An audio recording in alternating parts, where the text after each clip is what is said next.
Okay, so let's proceed the next heading, that is branches of biopsychology. So fix heading, क्योंकि branches से भी match the following type के questions आते हैं. So mention branches of biopsychology. branches of biopsychology. So what are the branches of how many branches of biopsychology? So biopsychology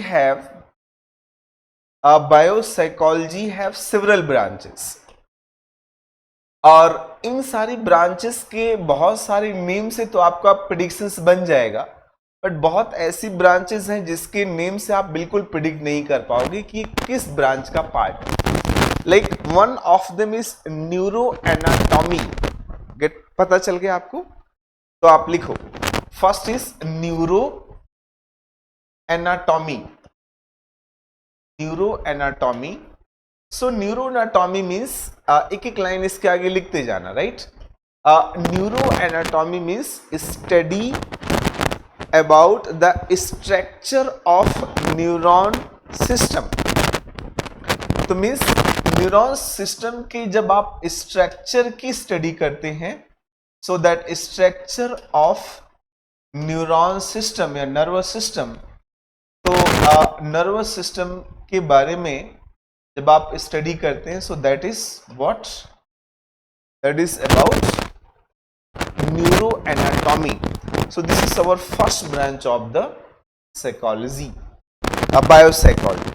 So biopsychology की एक branch है जो न्यूरॉन्स के स्ट्रक्चर, जैसे अभी मैं बता रहा था कि न्यूरॉन्स के नर्वस सिस्टम के स्ट्रक्चर में एक पार्ट होता है सीएनएस, एक पार्ट होता है पीएनएस, उसके अंदर बहुत सारे parts, so that you must understand.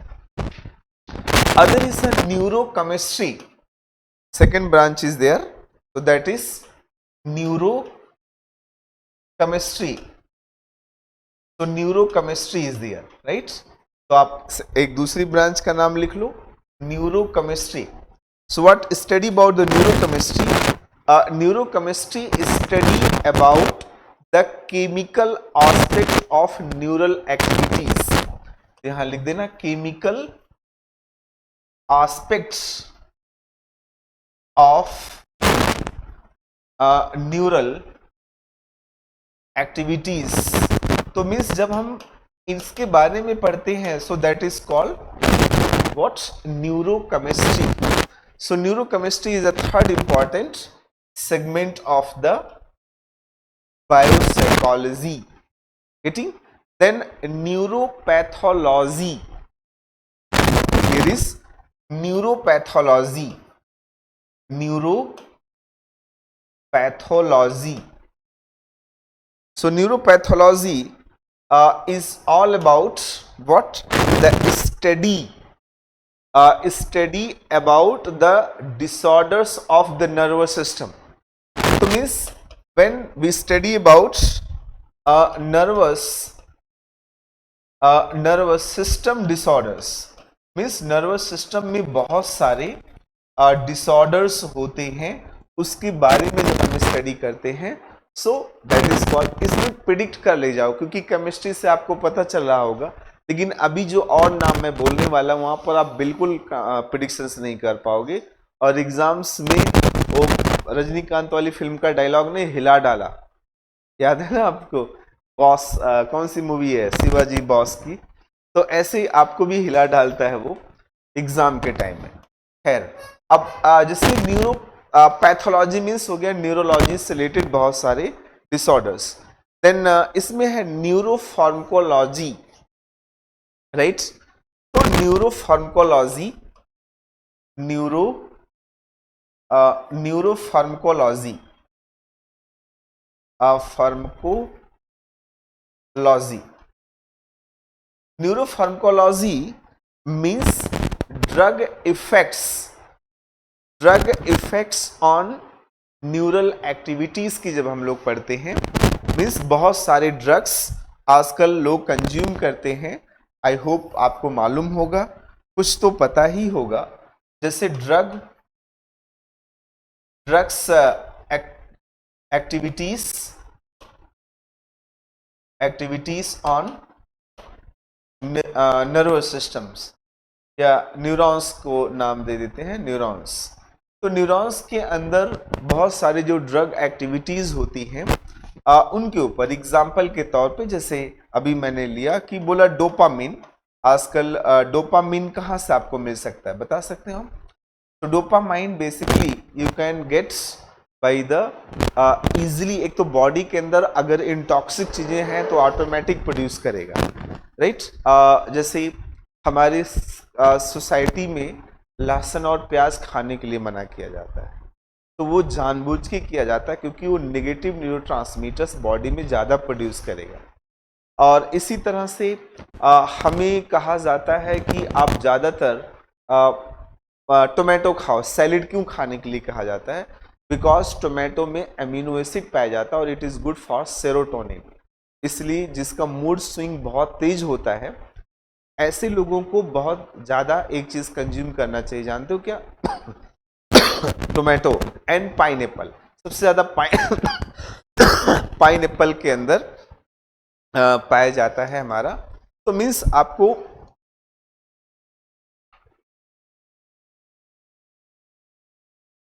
अभी एक और मैंने नाम बोला था डिस्प्रिन, जो ज्यादा लोग खाते हैं उनका धीरे धीरे ब्रेन लगभग गायब सा हो जाता है, मीन्स उनकी याददाश्त कमजोर हो जाती है। That is called neuro. Okay, pharmacology. Then neurophysiology, आगे लिखना neuro physiology. So neurophysiology, so neurophysiology means किसके बारे में स्टडी करता है? Neurophysiology study about the functional activity and function of the nervous system. Neurophysiology means study about the function of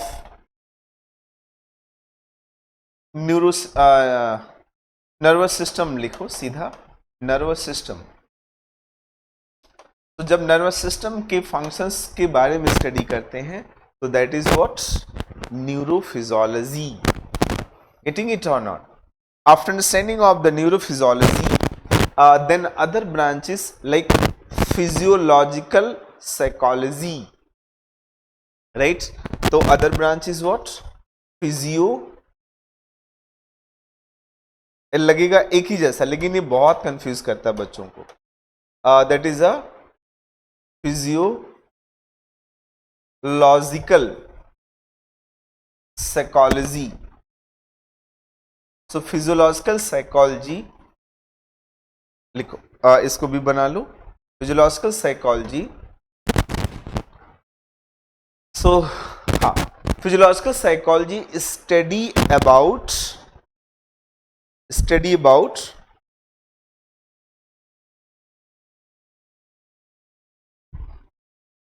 the physiological process that controls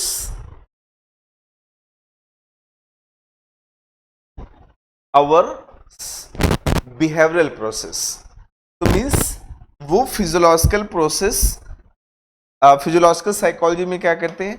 एक तरह से वो processes की स्टडी करते हैं जो प्रोसेसेस हमारे बिहेवियर्स को कंट्रोल करते हैं। और कौन से प्रोसेसेस हो सकते हैं? जैसे ब्रेन की प्रोसेस, हार्मोन की प्रोसेस, न्यूरोट्रांसमीटर्स की प्रोसेस और जीन्स की process. All these process controls our behaviours. तो we study about this things, इसमें हम लोग पढ़ते हैं। देन इसी तरह के कुछ और भी ब्रांचेस होते हैं और उनके नाम में जैसे one of them is psychophysiology. Psychophysiology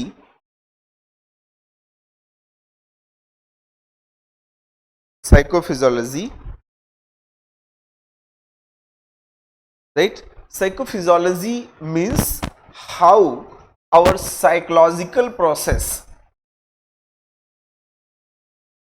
psychophysiology, physiology means how our psychological process means इसमें हम लोग स्टडी करते हैं कि हमारे साइकोलॉजिकल प्रोसेस कैसे हमारे बायोलॉजिकल प्रोसेस को कंट्रोल करते हैं. How psychological process control our biological process. अब इसका एग्जाम्पल ऐसे समझो, जैसे कोई मान लो पर्सन है और वो बहुत लेजी है, तो लेजी होना एक साइकोलॉजी है कि नहीं, बताओ. If a person is lazy, तो उसके लेजी होने की वजह से उसका बॉडी का वेट ज्यादा हो जाएगा, कम होगा, बॉडी वेट ऑटोमेटिकली उसका बढ़ जाएगा. सो दैट इज व्हाट, एक तरह से उसके साइकोलॉजिकल प्रोसेस की वजह से उसके बायोलॉजिकल प्रोसेस को रेगुलेट कर रहा है. जैसे कोई पर्सन मान लो बहुत ज्यादा एक तरह से हार्ड वर्किंग हो, राइट. एक हार्ड वर्किंग पर्सन मीन्स या बहुत ज्यादा ग्रीडी टाइप का पर्सन हो. Have you seen such greedy peoples? तो ग्रीडी पीपल्स लोग क्या करते हैं, पूरे दिन भर, आपने नोटिस किया होगा, पूरे दिन भर वो लोग पैसे कमाने के पीछे भागते हैं और खाने को उनको चांस नहीं होता. मैंने एक पर्सन को देखा अपने जीवन में, और वो भी बहुत अच्छे, मीन्स उनके फादर मिनिस्टर और उत्तर प्रदेश के फाइनेंस मिनिस्टर थे. I work with him and मैंने देखा यार पूरे दिन भर घूमते रहते थे हम लोग. सर खा लेते रे यार, काम कर लेते फिर खाते. तो मीन्स उनका आर्ग्यूज बहुत यूनिक होता था, और बोले नहीं खाएंगे तो क्या मर जाएंगे, चलो पहले काम कर लेते, फिर पूरे दिन भर. और लास्ट में हमारा मैंने देखा कि न डिनर का टाइम फिक्स होता था, न लंच का टाइम, न कुछ. 5 बजे तो हम लंच खाते थे कभी कभी, और डिनर कभी भी 2 बजे खा रहे हैं. तो मैंने कहा ये गलत चीज है. देखो, अगर आप टाइम पे फूड लेते हैं, it is 100 time better for our body. और अपनी बॉडी के साथ में अगर आप सही तरह से वाटर लेते हैं, it is 1000 time better for our body. ठीक. और अगर आप किसी गॉड को प्रे करते हैं, so it is 1 million time better for our body, because it controls, regulates, monitors lot of psychological process. तो मीन्स हमारे साइकोलॉजिकल प्रोसेस, जैसे आप देखो जो बीमारियां हैं पता कहां से पैदा होती हैं. आजकल इंसान की साइकोलॉजी से फिजियोलॉजिकल बीमारियां पैदा हो रही. जैसे उसने बहुत टेंशन लेना शुरू कर दिया, सडनली उसका हार्ट बीट, पल्स रेट गड़बड़ाया और उसकी डेथ हो गई. हैव यू नोटिस इट और नॉट? तो एक बीमारी है ना CHC, आगे हम पढ़ेंगे, हाँ, क्रॉनिक हार्ट डिजीज. तो इसके बारे में डिस्कस करेंगे क्यों ऐसा हो रहा है. और इसी तरह से आज देखो लोगों के जीवन में खाने की प्रॉब्लम नहीं है, साइकोलॉजिकल प्रॉब्लम ज्यादा है. हर कोई ना किसी से परेशान है, राइट. ऐसा है ना दिशा?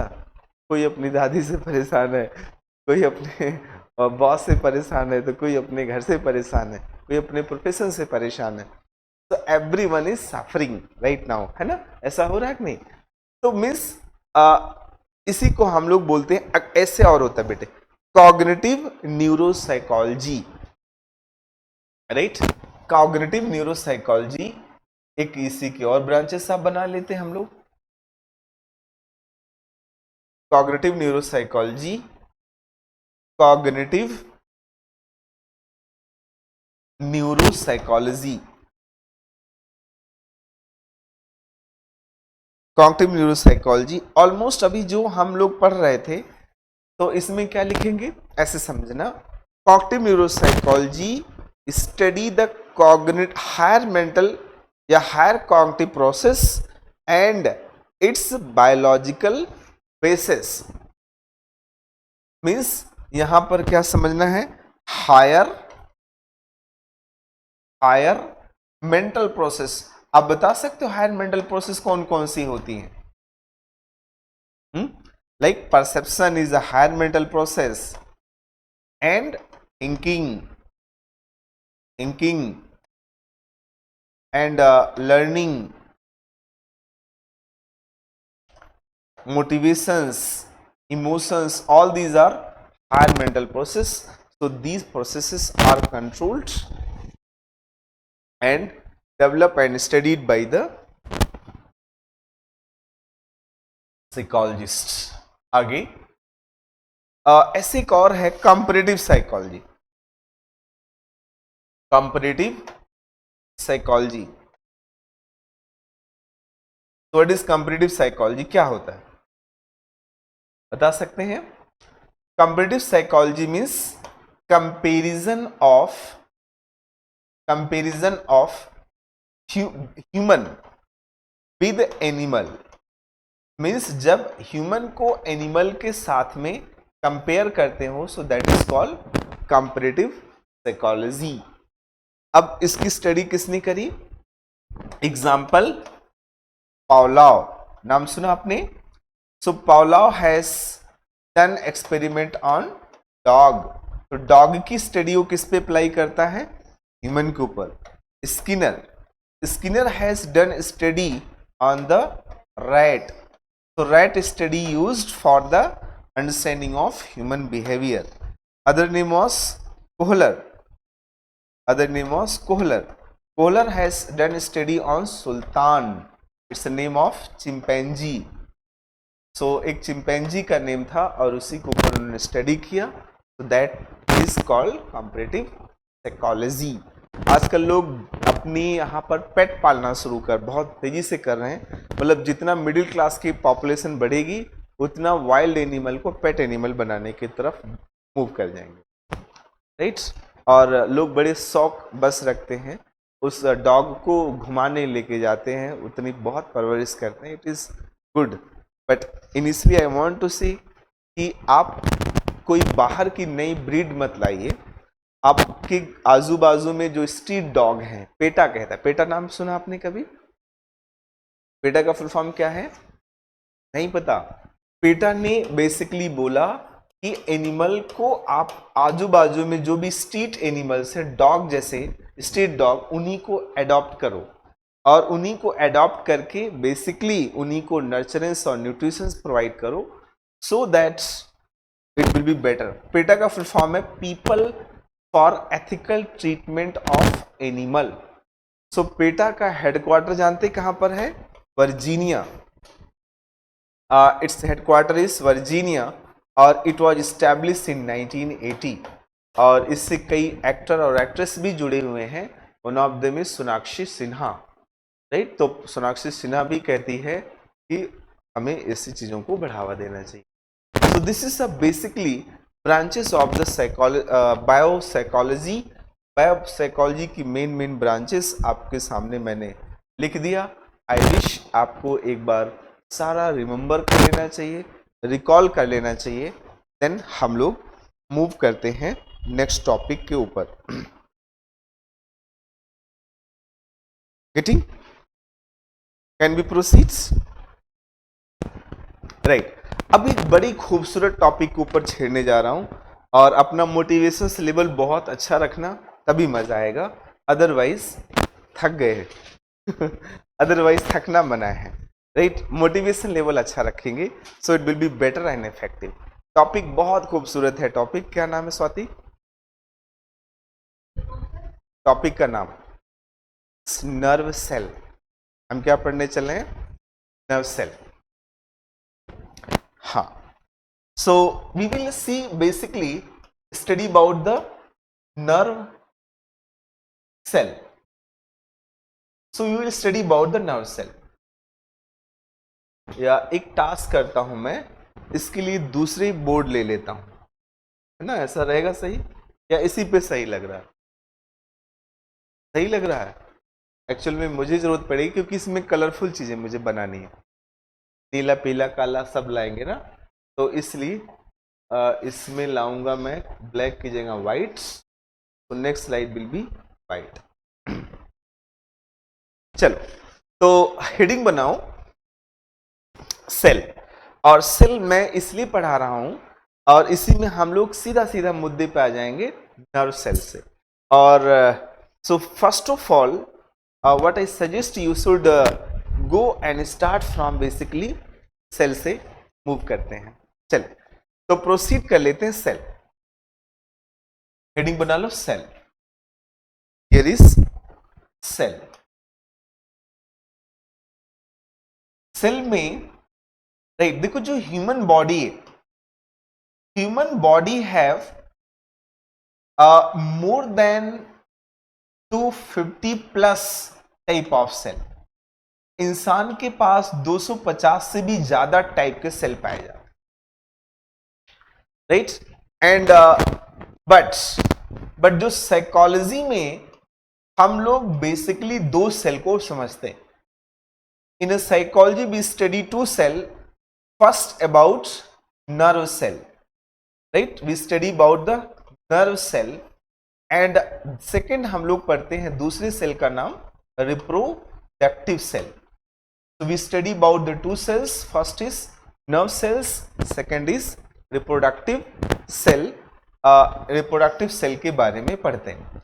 अब थोड़ी बहुत अगर सेल का बेसिक जानना समझना चाहें तो सेल की बेसिक आपने 9th क्लास में पढ़ा होगा। इसकी खोज किसने करी थी? Robert Hooke. याद भूल गया सब? रॉबर्ट हुक ने कब किया? 1665 में। 1665 में सबसे पहले सेल को खोजा। Getting my points? और इसके बाद जो रॉबर्ट हुक ने बेसिकली खोजा वो एक कॉर्क सेल था। कॉर्क सेल जानते ना? कॉर्क सेल था, कॉर्क सेल था बेसिकली। और जो लाइव सेल था मींस सबसे पहले लाइव सेल की खोज किसने करी? ब्राउन ने, रॉबर्ट ब्राउन ने। सो रॉबर्ट ब्राउन ने इसको सबसे पहले डिस्कवर किया। अब सेल के बारे में अगर कुछ आइडिया है तो ठीक है, नहीं है तो भी ठीक है, क्योंकि बेसिक मैं आपको यहां पर बना देता हूं। देखो, अगर आपने कभी भी सेल देखा हो तो सेल के बीच में एक ऐसे सर्कुलर सा स्ट्रक्चर पाया जाता है। दिस इज कॉल्ड, इसको क्या बोलते हैं Swati?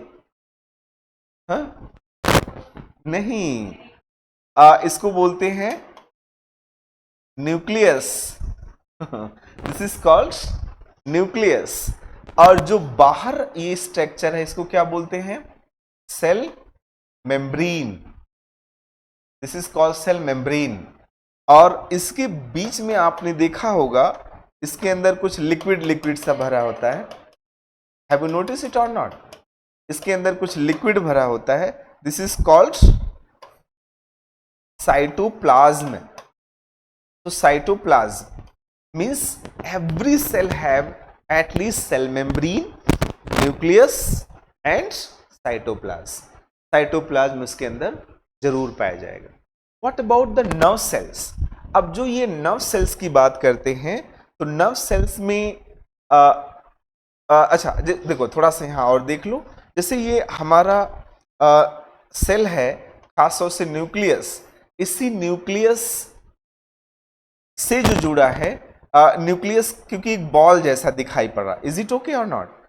This is like a ball. तो एक ये बॉल जैसा जो रेड स्ट्रक्चर में आपको दिख रहा है, इस बॉल के अंदर एक्चुअल में बहुत सारे थ्रेड जैसा स्ट्रक्चर, ऐसे धागे जैसा स्ट्रक्चर दिखाई पड़ता है। This thread like structure were considered as what? Chromosomes. तो इसी को क्रोमोसोम्स बोलते हैं। और जो ये क्रोमोसोम्स होगा, इसी क्रोमोसोम का एक अगर स्ट्रक्चर बन जाता है, दैट स्ट्रक्चरल पार्ट को ही हम लोग क्या बोलते हैं? That is called jeans. और इसी को हम लोग जीन्स कहते हैं। जैसे ह्यूमन में 46 क्रोमोसोम्स पाए जाते हैं और उसी को अगर हम जीन्स में करेंगे तो पेयर्ड करके 23 पेयर्स ऑफ जीन्स पाए जाते हैं। अब 23 पेयर्स ऑफ जीन्स के अंदर अगर देखो,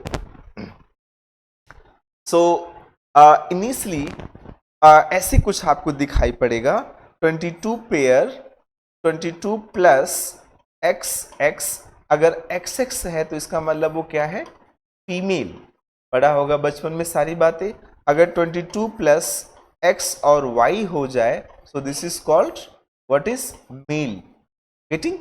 तो ये जो लास्ट के पेयर हैं, लास्ट की जो ये दोनों पेयर्स आपको दिख रहे हैं, इन्हीं दोनों पेयर्स को हम लोग बोलते हैं सेक्स क्रोमोसोम। तो वी कॉल देम, इन्हीं को हम लोग बोलते हैं सेक्स क्रोमोसोम। तो सेक्स क्रोमोसोम्स का मतलब वो क्रोमोसोम्स जो हमारे जेंडर को डिसाइड करते हैं, that is called sex chromosomes, right. And इसके पहले जितने भी क्रोमोसोम्स हैं, जैसे मैं ये बोल दे रहा हूं इसको सेपरेट बना के, तो दिस इज कॉल्ड ऑटोसोम। तो इसी को हम लोग बोलते हैं ऑटोसोम, AUTO, ऑटोसोम। ये सब पढ़ा होगा आपने, राइट। तो ये एक बेसिक है। अब यहीं से हमें जब हम इसकी डिटेल में जाने शुरू कर देते हैं तो दिशा इसके अंदर क्या निकल के आना शुरू हो जाता है। हाँ, इसी के अंदर अच्छा थोड़ा सा यहाँ एक मैं चेंजेस कर लेता हूँ माइनर सा। नर्व सेल्स यहाँ लिखा हुआ है, रिप्रोडक्टिव सेल यहाँ लिखा हुआ है, तो मैं इसको उल्टा लिख देता हूँ क्योंकि ऑलमोस्ट ज़्यादातर बातें मैंने इसके नीचे लिख दी है। तो यहाँ पर मैं लिख देता हूँ रिप्रोडक्टिव सेल, और रिप्रोडक्टिव सेल इज दिस, क्योंकि इससे रिलेटेड बातें मैंने नीचे जाकर बता दी। और जो दूसरा है नर्व सेल्स, तो नर्व सेल्स को हम लोग दूसरी साइड समझना शुरू करते हैं। अब ये तो बेसिक एनाटॉमी है। अब इसके बाद आप एक चीज से भी ध्यान में रखना, थोड़ा सा यहाँ और हम समझ लेते फिर नर्व सेल्स पे चलेंगे। जैसे आपने देखा होगा जो क्रोमोसोम्स है लाइक कैसे होता है ना Swati, have you notice it और नॉट? स्वाति पता आपको ये बात है, राइट। तो ये क्रोमोसोम्स लाइक कैसे होते हैं, और देखो जैसे जैसे नंबर्स बढ़ते जाते हैं, लाइक मैंने 1 2 3 4 5 6 7 डैश डैश डैश, तो लास्ट में कौन सा आएगा 22 23। सो साइकोलॉजिस्ट ने इतना प्रूव कर दिया कि every chromosome have some psychological concept. हर क्रोमोसोम के पीछे कोई ना कोई साइकोलॉजिकल कॉन्सेप्ट होता है। तो ये हम आगे डिटेल में और समझेंगे, अभी इसको यहीं पर रोक देते हैं, राइट। बट अब आते हैं हम लोग the most important part, nerve cells, because हम अभी नर्व सेल्स की बात करेंगे फिर जीन्स की बात करेंगे।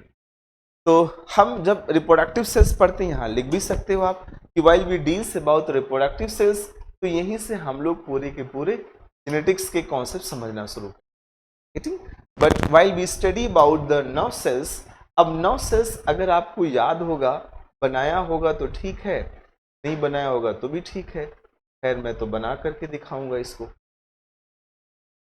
मीटिंग कुछ ऐसा याद आ रहा है आपको? राइट, लाइक दैट, इस तरह से कुछ होते थे।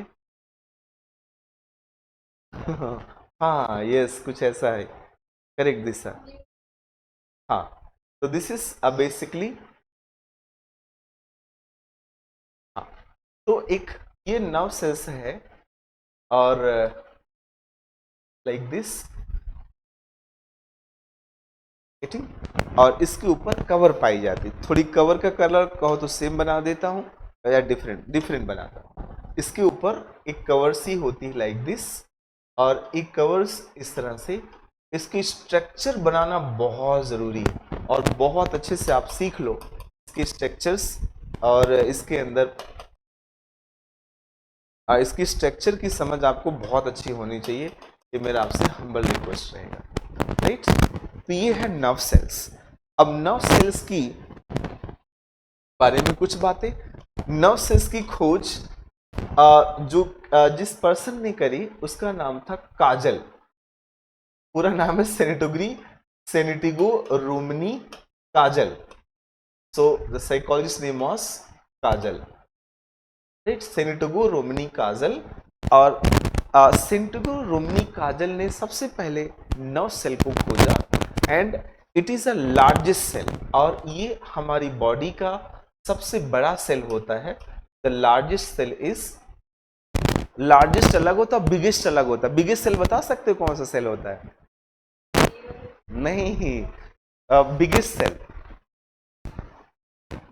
बिगेस्ट सेल फैट सेल होता है बेटे, सबसे बड़ा फैट सेल होता है।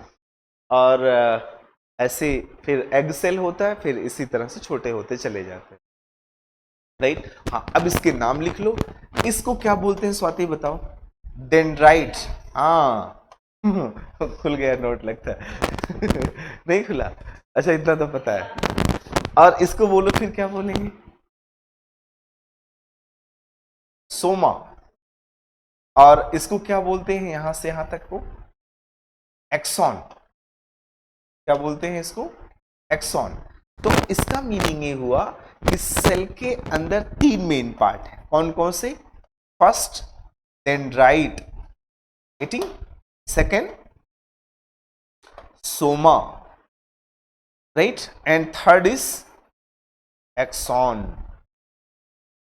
अब इसका मतलब ये नहीं कि सिर्फ 3 ही पार्ट है, इसके अंदर बहुत सारे पार्ट है, ठीक। अब जितना बेहतरीन नर्व सेल्स आप समझ सकते हो समझना, और may be 1 class 2 class 3 class लगे, घबराना नहीं, इसके पूरे कॉन्सेप्ट्स आपको मालूम होने चाहिए, सर में दर्द नहीं होना चाहिए। इज इट, प्रोसीड करें, है ना।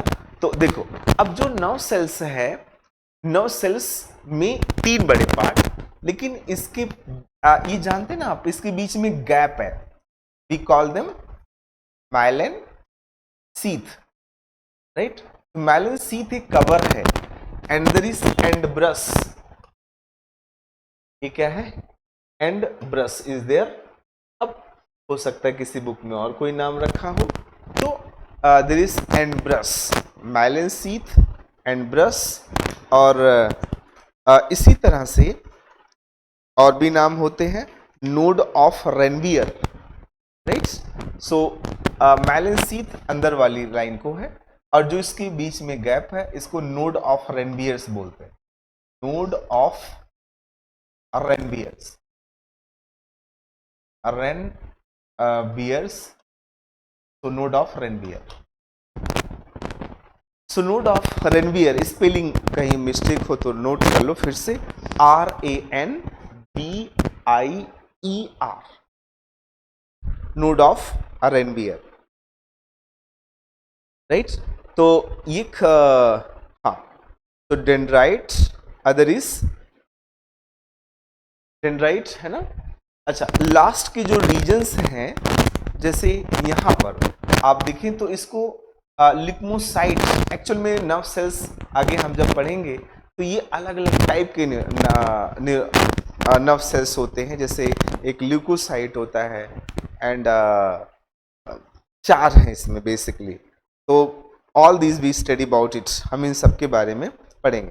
तो जो लिम्कोसाइट बिल्कुल लास्ट में होता है। अच्छा, आप एक बात इतनी तो समझ में आई कि ये मेन क्या है, dendrites, axon, soma, myelin sheath, node of, इतना अगर नाम पता है, लास्ट में एंब्रस। और एंब्रस इसलिए मैं कह रहा हूं क्योंकि यहीं से फिर दूसरा न्यूरॉन्स स्टार्ट हो जाएगा। दूसरा न्यूरॉन्स मीन्स एक अदर न्यूरॉन्स यहां से स्टार्ट हो जाएगा, like this, you can say कि, तो मीन्स एक दूसरा न्यूरॉन्स यहां से, इसकी जो यहाँ पर कैप्चरिंग होगी एक दूसरे के साथ में, और दिस रीजन को ही साइनॉप्टिक्स, हाँ क्या बोलते हैं, साइनॉप्टिक्स। तो जो साइनैप्टिक रीजन्स होगा जहां एक नर्व्स खत्म होगा और दूसरे नर्व्स स्टार्ट होंगे, that regions is synaptic regions, and that we study about it also, right. तो अब इसकी खोज किसने करी, सेनेटगो रोमनी काजल ने, गॉट। तो अब नर्व सेल्स के अंदर हमें क्या क्या चीजें, एक पूरा स्लाइड में देख लो, पूरा एक ही साथ देखना चाहो तो इतनी बातें मैंने आपको बताई, राइट। इसमें कुछ भी पूछने वाला है तो पूछो, थोड़ी थोड़ी फंक्शन देख लो। खैर पूरा नर्व सेल्स अभी डिटेल में पढ़ाने वाला हूं मैं आगे। अच्छा ठीक है, मैं समझ गया। तो डेंड्राइट जो है ये इंफॉर्मेशंस को रिसीव करने का काम करता है, इंफॉर्मेशंस रिसीव करते हैं, तो they are receiving informations. Soma का मेन काम है दैट इज अ सर्वाइवल के लिए, सर्वाइवल्स ऑफ द सेल। तो सेल को सर्वाइव करने या अलाइव करने में, लाइव करने में कह सकते हैं कि अलाइव करने में बहुत बड़ा रोल निभाता है एक्सॉन्स, इंफॉर्मेशंस को पास करने में, पासिंग इंफॉर्मेशन, राइट। तो इसके बारे में हम लोग डिटेल में समझेंगे, इसका पूरा कॉन्सेप्ट्स, इनके लॉजिक्स और इनकी पूरी की पूरी थ्योरीज, ये पूरा कॉन्सेप्ट अभी पूरा नहीं हुआ है, ये हम आगे आने वाले समय में मीन्स कल की क्लास में इसको डिटेल में समझेंगे, राइट। तो इससे क्या होगा, अब ये जब नर्व सेल समझ में आएगा तो नर्व सेल से ही नर्वस सिस्टम बन जाएगा, और नर्वस सिस्टम के अंदर हम लोग